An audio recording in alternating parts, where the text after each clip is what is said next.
discomforts was analyzed using the visual anemia scale with us. So this is our protocol. We normally introduce the catheter first. Patient is in the left-sided position. We observe the inner venous reflex. Then you can have the resting pressure, the main voluntary squeeze and endurance, involuntary squeeze, strain, and then we remove the catheter. I'll show you here a short video so you can have a better idea of how this test works. This is a video that we've done together with a manual. So this is again the protocol that we normally use when we do the test. Obviously you can do it slightly different, you can repeat maneuvers as much as you want. This again, the device, small, ergonomic, nice, it's wireless, so it's really nice because you can do the test even at the bedside. And so this is the beginning of the test, so you can see the patient in usual position, like for the high resolution manometry or all the other manometry tests. Patient in lateral side, we introduce the catheter, you observe the inner venous reflexes first. Then you wait a few seconds and you will have the resting pressure. Touching the green button, you can start recording the resting pressure. Obviously, you can wait as much as you want. You can wait to observe the line with stabilized, and then you decide when to record. In this case here, we are recording now the main voluntary squeeze, so asking to the patient to squeeze as much as they can and as long as they can to record both voluntary, main voluntary squeeze and endurance. So at the end of the recording, then we ask the patient to do a couple of coughs on a way to record the involuntary, the main involuntary pressures. After that, we ask the patient to push and we record then the strain. So you see here we have basically 3 colors, and the 3 colors indicates when we record these numbers. You can absolutely change the settings, and this is very important. I show you here, so basically this is one of the records from in asymptomatic volunteers. So again, you observe the inner venous reflex, the resting pressure, in this case I recorded for 10 seconds. If you want to record it for 30, 40, 60, it's not a problem, you just need to change the setting and you have what you basically want. The main voluntary squeeze, you can observe very nicely, you have all the data on the tracks, on the line, and on the figures at the bottom of the screen. So basically it's actually what the manual was saying before. You have some tests that give you numbers, some tests that give you pictures. I think in this case you have the nice pictures and nice figures all together on the screen at the same time. So after the endurance, which is recorded there, again the 2 spikes there are the 2 involuntary squeeze and the strain. You cannot sew from the bottom here. This apologies, actually this is in Italian, but in international, basically in English, you have lesson in English. You can add all the symptoms, all the analysis of the patient, all the history finding, and you can print a nice report together with your findings. Results of this study. So we had 153 asymptomatic subjects. These are the demographics. Important from all the data that we have from the 80 female, we had 23 parents.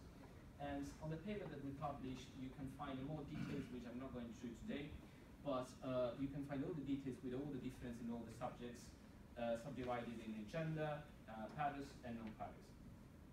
The VAS score was 0, this is indicated in median, and the range was between 0 and 2. Important, we are really happy about the numbers because 153 is actually the biggest cohort that we have of all the manometric tests so far. And allows us to have a quite a non-homogeneous course that is important to get the proper numbers and figures. So these are for the first time published the normal values for this machine that you can use in your clinical practice to compare your findings to this. Important, I highlighted the squeeze increments because we observed some statistically important difference between the female and male in the squeeze increment. This is absolutely justified by the greater male anal canal, and this was observed already in many studies before this one. So these are the numbers that you can use when you, if you want to use nanopress in your clinical practice. So the first time we reported these normal ranges, objectively it seemed to be a practical instrument, was well tolerated by all the patients, and we demonstrated that with the VAS, but obviously we needed further study to better understand this machine. Let's have a look to the second study that we decided. So we used this machine in a few patients suffering from fecal incontinence, and this was basically, the aim was to record the erectile functions in this. And again, to assess objectively the machine, and to assess the patient comfort. How we did that? So the protocols is the same, resting, voluntary, involuntary, squeeze, endurance, pressure, and strain were all evaluated in these patients. We put in this study only patients who were suffering from fecal incontinence, and we assessed that obviously with all the background that Emmanuel showed in the previous presentation, and we used some mass score to evaluate the severity of fecal incontinence.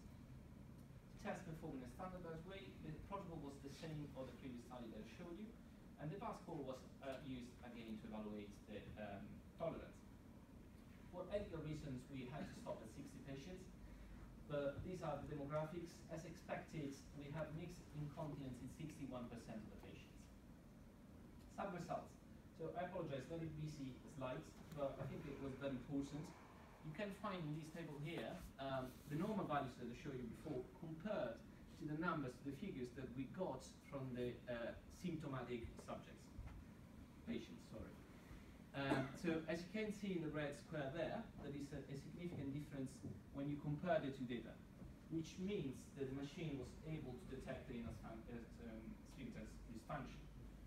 Just a couple of slides. You saw before what happens when you have an asymptomatic subject. You saw the nice resting pressure with all the voluntary squeeze. This is a test done in a patient with severe fecal incontinence. So you can see immediately the resting pressure, which is much lower. You see there's basically no squeeze, no endurance, and this is all the results. I put another slide where you can see here even a patient with a worse severe fecal incontinence and a very bad resting pressure. You have some squeeze here and some endurance, but obviously the results are not great and is absolutely an objective results of a patient, of a symptomatic patient. So basically, from this study here, we got significant reduction in pressures.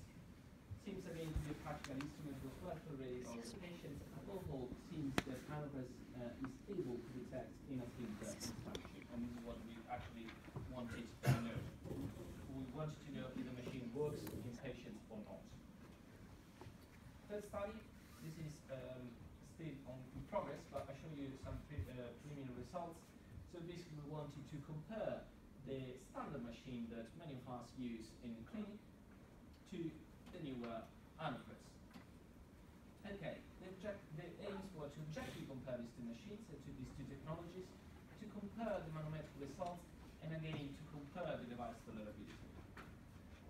So this was another prospective study, and both tests were performed in the same clinic session using the two different tests, randomizing which cover they use first. So basically the patient came to our clinic, we recruited the patient, he was happy to have both the tests. We started with the first test and then using the other one. The tests were performed in a standardized way according again to the protocol, and the VAS this time was used in two ways, at insertion and during the procedure. So here are some results of the objective comparison. Basically, seeing the patient was much easier to use. There was no water leakage because the catheter works with iron. But I'll go through all of these advantages and disadvantages in a few slides. To compare the manometric results, I didn't have today, unfortunately, the results for you. I started analyzing. We got all the 60 patients, which again was limited by ethics. Unfortunately, we tried to have a non-homogeneous cohort with 13 females and 30 males. And if you compare the patient tolerance, the VAS Anopres was 0 median with a range between 0 and 2 at introduction, and the same during the test. Quite different when we used the high resolution manometry, and I was surprised at the beginning, and then I understood the reason, and I will explain you why. So at introduction, above all, the high resolution manometry had a VAS of 3 with patients 5 to 7.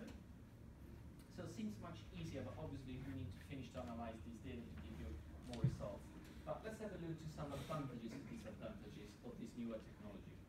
So first of all, this is something that I cannot personally criticize because it's objective, that it's small, it's light, it's ergonomic, it's portable, it's very easy to use. I really appreciate the fact that it's wireless, so I don't have anything connected to anything. And you can connect it basically to any laptop. You just need to ask to the company to download the software, or they will provide to you all the necessary things that you need for your test. Again, Very quick calibration. You know that with the high resolution manometry or the other way, weather diffuse manometry, you need to calibrate the machine. It's not complex things, but takes time, needs to be done properly, and you have all the advantages of water leakage, etc. With this test, it's really quick. You push the button, 5 seconds, probably less. You have your calibration. I wrote it down 10 seconds there actually, but it's much less than that. Personally, I work in a tertiary center. We have lots of complex patients there. I found Anopress really good and a valid alternative in patients who had complex surgeries. If you see patients complex with short rectal stumps or pouches, I tried sometimes to get results with a high resolution manometry, but because of the length of the catheters, the patients struggle and they refuse to go ahead with the machine. All the time I said, okay, let me try with Anopress and see how it goes. And I had a very good results. The patient tolerated very well the machine and the test, and I could get the results. So other advantages, again, as I said, the patient seems to prefer it, but let's have a look why. So this is the catheter that personally at St. Mark's we use when we do an anorectal high resolution manometry, and it's probably the same catheter that you use if you have experience with manometry. Could be slightly different if you use different machines or different company machines, but basically this is a catheter. As you can see at the tip of the catheter, you have a few centimeters here, which doesn't take any measurements. Plus you have the balloon.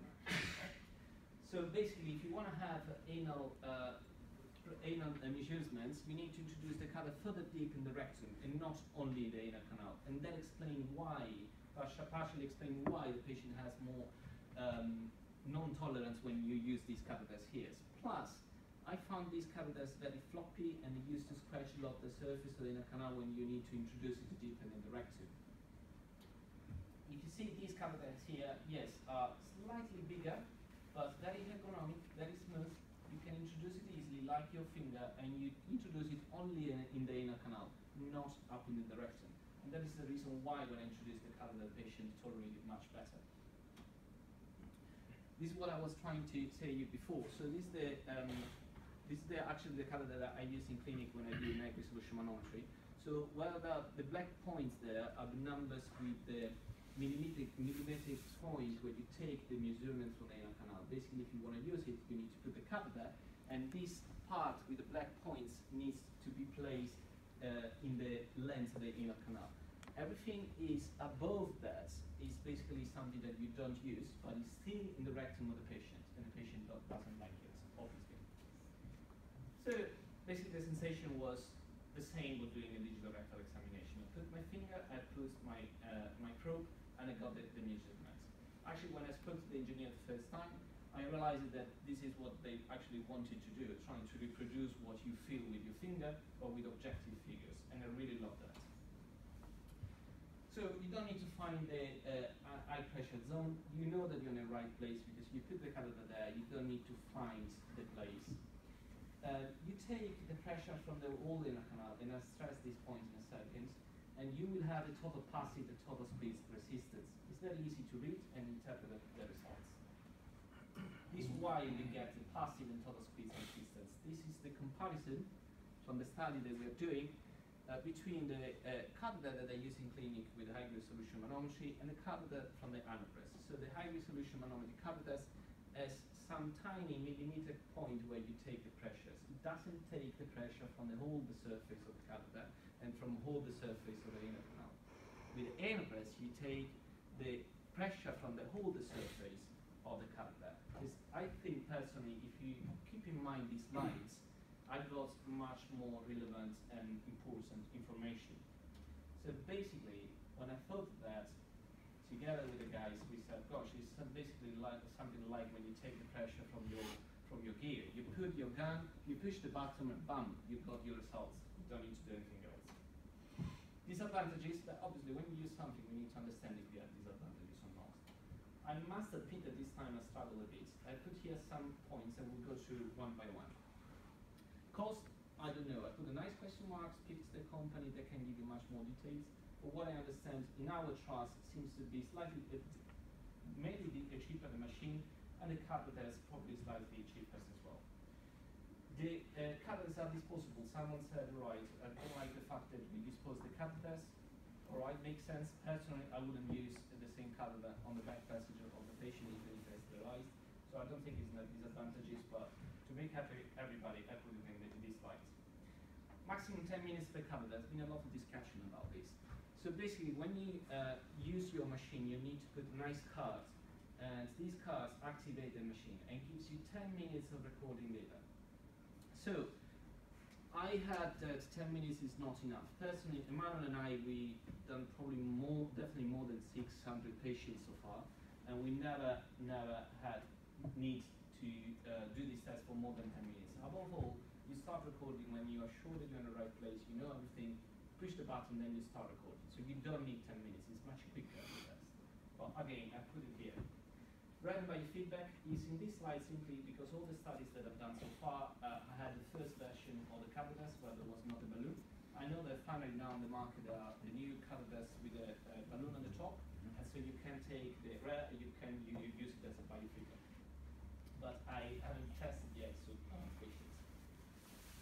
You cannot measure the inner canal if you really need to do it. You cannot do an rectal electrosensitivity, and inner canal is a single functional entity. Someone said with this machine you have the pressure from the whole inner canal, you don't have it from a single part. But in my opinion, less means more, which means I want actually the pressures from the whole inner canal and not only from one point.